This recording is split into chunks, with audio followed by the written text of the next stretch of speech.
Parini po at samahan natin si Mama na gumawa ng binagoongan na kamatis. Pinainit po muna ang kawali at ayan, ilagay na ni Mama ang mantika. Painitin po muna natin ang mantika bago ilagay itong panamya. O, isama na yan.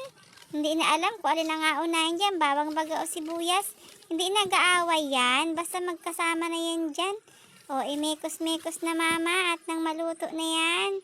Pagkatapos maluto yan, tinaplak na ang kamatis. O, halu-haluin ulit hanggang sa maluto. Tapos yan, idagdag na yung bagoong. Ilagay na po ni Mama ang bagoong dyan.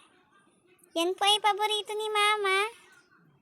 Pag ganyan po ang ulam ni Mama, ang dami na kakakain niya. Tapos po asaw-sawan niya ng mga talbos. Mahilig po si Mama ko sa ganyan. Yan po ay paboritong pagkain ng Mama ko. Yan po palang ani, tinimplahan din ni Mama ng kaunting asukal para medyo po matamis. Ayan po't luto na. Okay na to.